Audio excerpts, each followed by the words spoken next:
नमस्ते छात्र मित्रों, मैं फिर एक बार 5वीं हिंदी की कक्षा में आप सभी का स्वागत करता हूँ। आज हम हमारे पाठ्य पुस्तक में होने वाली नवी कविता नीम इस पाठ का अध्ययन करेंगे। इस कविता के कवि है लता पंत जी। तो सबसे पहले मैं क्या करूँगा, पाठ्य पुस्तक में कविता का पाठ्य पठन करूँगा और आप अपनी अपनी किताबों में ध्यान करो वो कविता सुनिए। ठीक है, शुरू करते हैं नीम कविता। कविता क्रमांक 9, नीम, पन्ना नंबर 13।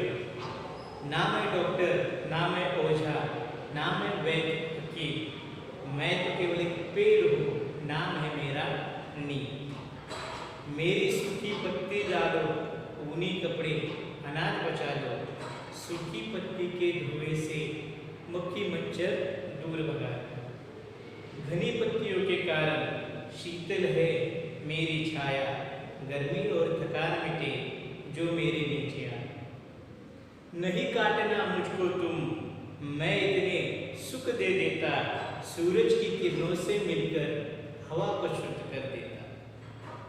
सूरज तारे धरती चांद की जब तक चले कहानी, हमेशा सबको सुख देने की है मैंने मन में ठानी। तो इस प्रकार हमने कविता का पठन किया है। अब हम इसका भावार्थ एक एक पंक्ति का वह देखेंगे। तो शुरू करते हैं नीम कविता का भावार्थ। नीम कहता है कि ना मैं डॉक्टर, ना मैं ओझा, ना मैं वैद्य हकीम, मैं तो केवल एक पेड़ हूँ, नाम है मेरा नीम। तो इस पंक्तियों में नीम हमसे कहना चाहता है, क्या कहना चाहता है कि मैं ना कोई डॉक्टर हूँ, ना कोई ओझा हूँ। ओझा यानी कि क्या, कि जो मंत्र तंत्र करते हैं, जादू टोना करते हैं, तो ऐसे मंत्र तंत्र करने वाले व्यक्तियों को क्या कहा जाता है? ओझा। नीम कहता है कि मैं कोई डॉक्टर हूँ और ना ही कोई मैं ओझा हूँ और ना ही मैं कोई वैद्य हकीम हूँ।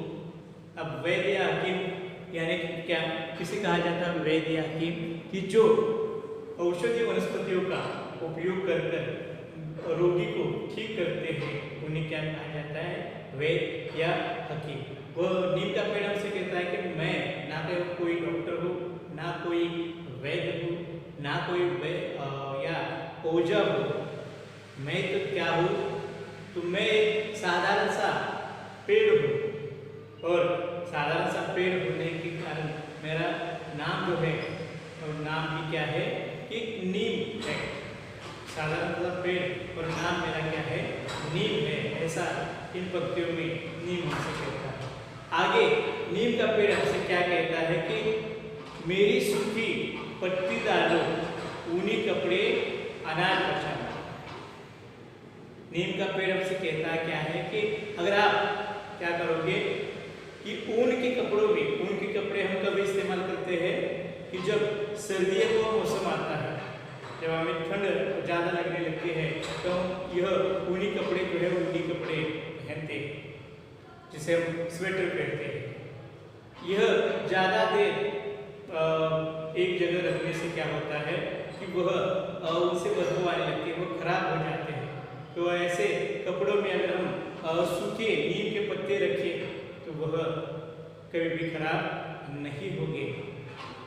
आगे नीम कहता है कि अगर यही सूखे पत्ते आप अनाज में डालोगे तो अनाज जहाँ इकट्ठा कर रखते हैं, एक आध बोरी में या कहीं पर भी, तो ऐसे इकट्ठा किए हुए अनाज में अगर हम नीम के पत्ते डालते हैं तो नीम के पत्तों से क्या होता है कि जो कीड़े मकोड़े अनाज को लगते हैं वह नहीं लगेंगे।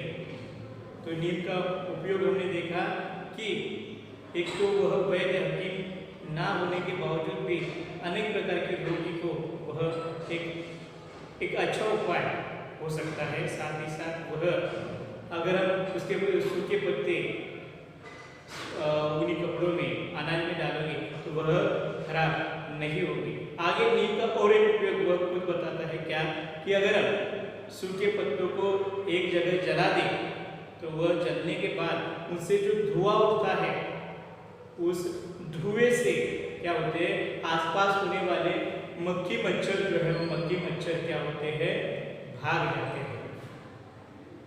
हम कई बार बाजार से कई ऐसी वस्तुएं लाते हैं जिनसे हम क्या कर सके मच्छर जो है मच्छर भगा सके। ऐसे अनेक प्रकार की अगरबत्तियाँ, इन अगरबत्तियों में कई बार क्या होता है कि यह नीम जो है नीम के रस होता है, नीम का अंश होता है जिनसे मक्खी मच्छर जो है मक्खी मच्छर दूर होते हैं। आगे नीम का पेड़ उसे क्या कहता है ये हम आगे नहीं वाली आगे पंक्तियों में देखेंगे। आगे नीम का पेड़ हमसे कहता है क्या कि घनी पत्तियों के कारण शीतल है मेरी छाया, गर्मी और थकान मिटे जो मेरे नीचे।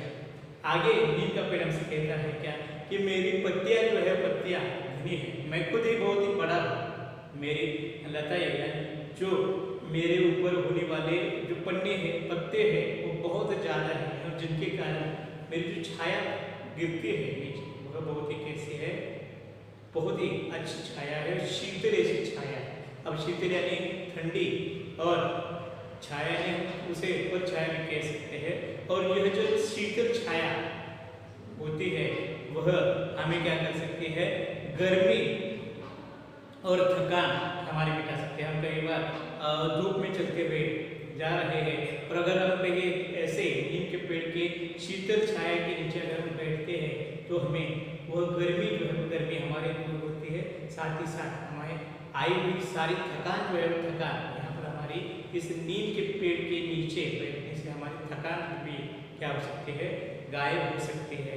ऐसा खुद हमें नीम का पेड़ भी कहता है। और इतना होने के बावजूद भी नीम का पेड़ अपना एक दुख हमसे आने वाली की पंक्ति में कहता है, वह कहता है कि नहीं काटना मुझको तुम, मैं इतने सुख दे देता, सूरज की किरणों से मिलकर हवा को शुद्ध कर देता। वह कहता है कि आपको मैं इतने सारे क्या करता हूँ लाभ देता और कृपया करके आप मुझे क्या न करें कि न काटें। मैं आपको क्या करता हूँ तो औषधि वनस्पति के तौर पर इस्तेमाल आता हो, ऊनी कपड़ों में आप अगर मेरी पत्तियाँ रखते हैं तो वह बचते हैं, अनाज में भी सूखी पत्तियाँ आप रखते हैं तो अनाज भी अच्छा रहता है। अगर आप मेरी पत्तियों को जलाएंगे तो उससे उठने वाले धुएं से मक्खी मच्छर दूर भग जाते हैं और साथ ही साथ मेरी घनी पत्तियों के कारण मेरी छाया जो है वो शीतल होती है। और ऐसी छाया के अंदर अगर आप बैठते हो तो आपको गर्मी थकान सब मिट जाते हैं। और इतना होने के बावजूद भी आप मुझे क्या न करें न काटे, मैं इतने आपको सारे सुख दे देता हूँ और कृपया करके आपने क्या कर रहे कि मुझे न काटे। ऐसा नीम का पेड़ हमसे कहता है। इतना ही नहीं तो वह आगे कहता है कि मैं सूरज की किरणों से मिलकर हवा को क्या करता हूँ शुद्ध कर देता हूँ। सूरज की किरणों से मिलकर मैं क्या करता हूँ जो वातावरण में होने वाला प्राण वायु है उस प्राण वायु की मात्रा जो है मात्रा मैं बढ़ाने का काम करता हूँ, उसे बढ़ाने का काम करता हूँ। अगर वो एक प्राण वायु अच्छी तरह से वातावरण में बढ़ेगा तो सभी सजीव जो है वो सभी सजीव अच्छी तरह से रह सकेंगे। इसलिए वह कहता है कि मैं सूरज की किरणों से मिलकर हवा को भी शुद्ध करने का काम जो है काम करता हूँ। वातावरण में होने वाला कार्बन डाइऑक्साइड जो है वह गायब करने का काम करता हूँ, हवा को शुद्ध कर देता हूँ, ज़्यादा से ज़्यादा प्राण वायु जो है प्राण वायु वातावरण में तैयार करता हूँ। इसलिए आप क्या न करें मुझे न काटें। आगे वह कहता है क्या सूरज तारे धरती चांद की जब तक चले कहानी, हमेशा सबको सुख देने की है मैंने मन में ठानी। आगे वह कहता है कि जब तक इस धरती पर सूरज तारे चांद रहेंगे, जब तक इनकी कहानी जो है कहानी चलती रहेगी, तब तक मैं क्या करूँगा कि मैं हमेशा सबको सुख देने का काम करूँगा और जितना हो सके उतना मैं सबकी मदद जो है मदद करूँगा। और ऐसा मैंने अपने मन में क्या किया है, ठान लिया है। एक मुहावरा है, मन में ठान लेना, तो निश्चय करना इसका अर्थ है कि हम कभी बार कई प्रकार के निश्चय करते हैं कि जैसे हम मन में ठान लेते हैं कि मुझे आने वाली 5वीं की यह कक्षा जो है वह अच्छे अंकों से क्या होनी है, पास होकर या उत्तीर्ण होकर मुझे 6ठी कक्षा में जाना है, ऐसा हम निश्चय करते हैं, यह हम मन में ठान लेते हैं। तो ऐसा मन में ठान लेने का काम नियम ने किया है, उसने ठान क्या लिया है कि जब तक यह सृष्टि जीवित होगी तब तक मैं क्या करूँगा कि लोगों की मदद करता रहूँगा। हर एक प्रकार के व्यक्ति हो या पूरा धरती हो, कोई भी हो, उन सब की मैं क्या करूँगा, मदद करूँगा। और ऐसा मैंने क्या किया है, मन में ठान लिया है, ऐसा नीम हमसे कहता है। तो यह नीम, यह कविता जो है वो कविता यहाँ पर पूर्ण होती है। आप क्या कर सकते हैं, इस कविता का 1-2 बार पठन करें, अच्छी तरह से पठन करें।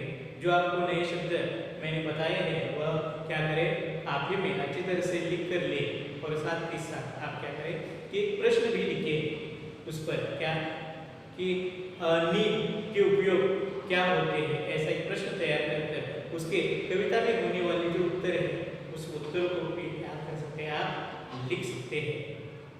तो ठीक है, तो यहाँ पर यह नीम यह कविता पूरी तरह पूर्ण होती है। यहाँ पर हम रुकते हैं। धन्यवाद।